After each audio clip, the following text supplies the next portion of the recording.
All right, what's going on, everyone? Recording this on Friday, October 20th, 2023, and yesterday had quite a bit of news. Risk of escalation in the war in Israel. So let's dive into a couple of the subjects there. Right out the gate, the U.S. Department of Defense put out that American forces were repelling missile and drone attacks all across the broader Middle East. Diving into the official Pentagon statement here, Brigadier General Pat Ryder, the Pentagon spokesperson, said that the crew of the guided missile destroyer USS Carney operating in the northern Red Sea earlier today, this was on the 19th, shot down 3 land attack cruise missiles and several drones launched by Houthi forces in Yemen. For a long time, we were referring to them as the Houthi rebels, but that organization has grown pretty substantially, a lot of backing from Iran. So this is an Iranian-backed organization in Yemen. They have, as we see here, missiles, substantial drones, not just little quadcopters and things like that, but long-range drone capabilities. It's a significant force in that war. He added, Brigadier General Ryder added, "We cannot say for certain what these missiles and drones were targeting, but they were launched heading north along the Red Sea, potentially towards targets in Israel."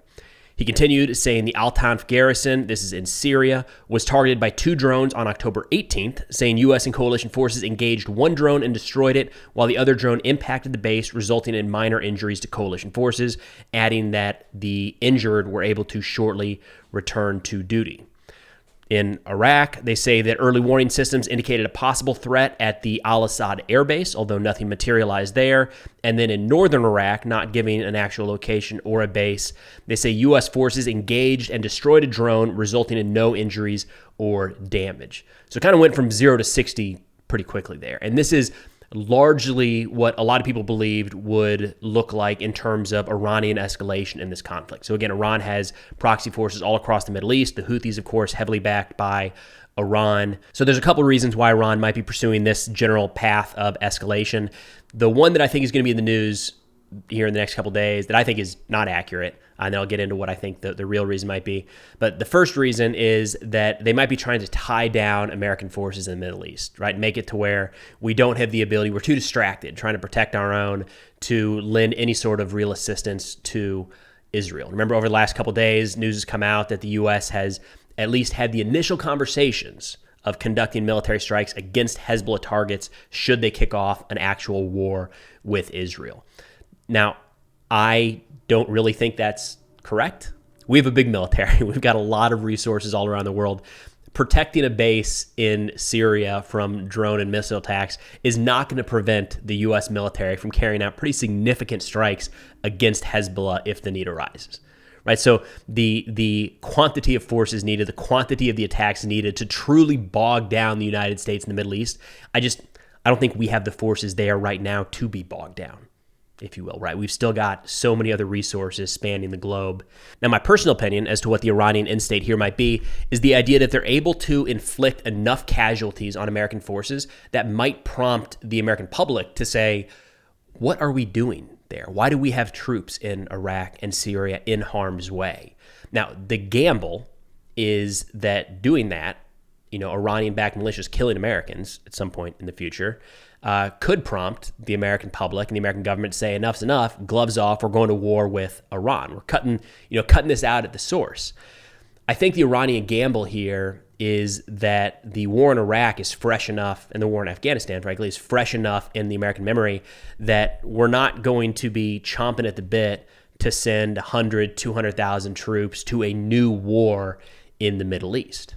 Now, shifting over to President Biden, who gave an Oval Address last night talking about the war in Ukraine and Israel, as well as the United States response to assist our allies. It sounds like the overall ask that's going to be sent over to Congress is for a $105 billion, which would include, supposedly, again, haven't seen this formalized, $60 billion for Ukraine, $14 billion for Israel, $10 billion for unspecified humanitarian efforts, $14 billion for the U.S.-Mexico border, and $7 billion for the Indo-Pacific region, which would include Taiwan. Now, this type of public primetime address is something that I've advocated for quite a while. These are major geopolitical events, both in Ukraine and in Israel, that threaten to pull the United States into what could be, regional, if not global wars. I think it's really important to keep the American people updated as to how these could affect us going forward. First, just the information war, right? How prevalent that is Early in the speech, he said, like so many others, I am heartbroken by the tragic loss of Palestinian life, including the explosion at a hospital in Gaza, which was not done by the Israelis. Just that, it's continuing to be a debate. And for a limited speech that the president is going to hit on, to see him talk about that hospital strike, I think just highlights how important the information aspect is to this war. But again, this wasn't just about Israel. He said, we've not forgotten the mass graves, the bodies found bearing signs of torture, rape used as a weapon by the Russians, and thousands of Ukrainian children forcibly taken into Russia, stolen from their parents. Hamas and Putin represent different threats, but they share this in common. They both want to completely annihilate a neighboring democracy. And that was really the theme of this speech, is he's tying our support for Ukraine to the support of Israel and how they are both in the interest of the United States. That's something he'll get to here in a moment, asking, why does this matter to America? Just taking it head on, which I think we should have been doing more frequently throughout the last 20 months. President Biden said, history has taught us that when terrorists don't pay a price for their terror, when dictators don't pay a price for their aggression, they cause more chaos and death and more destruction. They keep going, and the cost and the threats to America and to the world keep rising. So if we don't stop Putin's appetite for power and control in Ukraine, he won't limit himself just to Ukraine.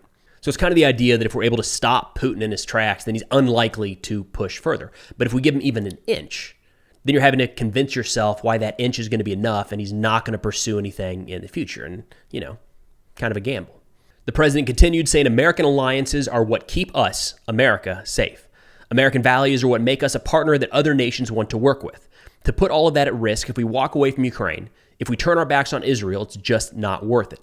So this is kind of a pushback on what's been a little bit of an isolationist rift in the United States over the past few years, saying that we should not be intertwined in all of these things around the world. This is President Biden pushing back on that, saying these alliances, these partnerships all around the world, that's what keeps us safe at home. That's what allows America to continue to thrive. Now, the president kind of bounced back and forth between Israel and Ukraine. Here he says, I'm asking Congress to make sure we can continue to send Ukraine the weapons they need to defend themselves and their country without interruption so Ukraine can stop Putin's brutality in Ukraine. They are succeeding. From the outset, I have said I will not send American troops to fight in Ukraine. And then talking about the nature of what is being sent over, he said, we send Ukraine equipment sitting in our stockpiles. And when we use the money allocated by Congress, we use it to replenish our own stores, our own stockpiles with new equipment that defends America and is made in America. Patriot missiles for air defense batteries made in Arizona. Artillery shells manufactured in 12 states across the country, in Pennsylvania, Ohio, Texas, and so much more. That detail is something I feel like we need a lot more information on. Digging into some of these announcements from the Pentagon and from Congress are so vague and convoluted. It's really hard to pick out some of those details. But I think we need to see just some very easily digestible reports on where that money is going, right? So many people think that it's cash going into the bank accounts of President Zelensky when so much of it is being spent here in the United States with American companies manned by American workers. So I feel like that's something that is worth driving home throughout this entire conversation. And in wrapping up, the president said, we cannot and will not let terrorists like Hamas and tyrants like Putin win. I refuse to let that happen. In moments like these, we have to remember who we are. We're the United States of America, and nothing is beyond our capacity if we do it together. So overall, I think it was pretty solid substance from the president. Some really important aspects he hit on there. I hope, we'll see, but I hope that this becomes more of a permanent fixture. Maybe it's not going to be every month. Maybe it's every 4 months, every 6 months, something like that. But I think it's really, really important. These are major conflicts, both that threaten pulling the United States into a regional or global war. It's important to continue to get updates like this from our government leaders. Now I'm going to nitpick some terrorism stuff here real quick because I think it's actually important to fully understand the nature of this global threat. Now, just after the October 7th terrorist attack by Hamas into Israel, there are a lot of people starting to say things like Hamas is ISIS. They're one and the same organization, or at least same ideology, things like that. And they're very different. They actually don't like each other all that much. Now, there were some pictures and videos coming out released by Israel showing what appear to be Islamic State flags that were left behind by Hamas. But worth noting, the participation or lack of participation by Islamic State militants in that terrorist attack has yet to be independently confirmed. And Islamic State hasn't commented that they had anybody who actually took part there. Now, there's a recent article in the Global Network on Extremism and Technology that laid out some of the responses, Islamic State responses, informal, to the Hamas terrorist attack. So these aren't coming from like formal Islamic State press releases or even statements from some of their key leaders, because quite frankly, there haven't been a lot talking about the ongoing war between Israel and Hamas. But what the author here, who works for the Global Network on Extremism and Technology, was able to do was they follow a bunch of Islamic State and pro-Islamic State channels across social media. And in one of those networks, a link came out that said, if you want to stay up to date on what's going on in Palestine, click here, join the group chat. This person joined. These are some of the comments they were able to pick up on. They said, overall, the Islamic State supporters reveled in Hamas's violence that it unleashed during the 7 October terrorist attacks by sharing graphic footage and cheering the mass violence in itself. A supporter shared that the most important takeaway for him was that Hamas was killing non-believers, whether Christian or Jewish, children or adult. So there is a little bit of overlap there in terms of what Islamic State and Hamas are doing, right? But not so fast. Additional commenters posted reminders about Hamas's apostate nature. Non-believers, right? We talked about this before. Islamic State looks down on Hamas. Many view Hamas as the outright enemy. So they criticized Hamas for ruling by laws other than God's law, belief in democracy, engaging in operations against Islamic State, likely in Syria, aligning with Shia, and rejecting the book and Sunnah.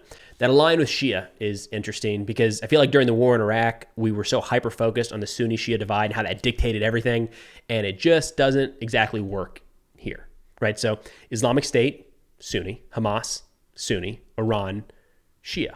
Primary backer of the Sunni Hamas is Shia Iran. So nice and confusing. Continuing on, talking about the points of divergence, I thought this really nailed it. They said some Islamic State supporters expressed indifference to civilian suffering in Gaza and justified the reaction by claiming that these civilians supported the apostate Hamas and therefore did not deserve sympathy. So think about that. Islamic State views Hamas so poorly as these apostates that even the civilians that they're managing over are unworthy of sympathy. And if they get killed, they get killed, right? It's a very different message than we hear from most Muslim countries all across the Middle East, where the focus is absolutely on protecting the civilian lives that are not necessarily aligned with Hamas. They continue saying, however, others counter this viewpoint with a reminder that while Hamas should not be mourned, it is necessary to care about Muslims everywhere.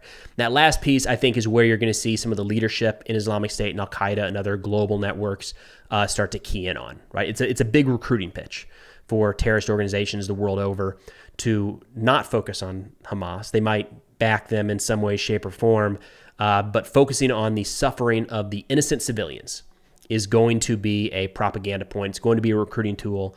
Even if the war were to stop today, I would be shocked if Islamic State, Al-Qaeda, and others did not key in on the suffering of the Palestinian people. Now, I bring all this up not to make Hamas sound better than they are. They're both bad. They're both terrorist organizations, and hopefully we can find a way to get rid entirely of both of them. But I do think it's worth recognizing that Hamas and Islamic State are two distinct organizations with different ideologies and different goals. But that's all I got for now. Of course, if interested in national security subjects, be sure to check out the sit reps I put out on Substack. Link is in the description below. 7 to 10 of the top national security stories each week, along with a few podcast recommendations. But thanks for watching, and I'll see y'all next time.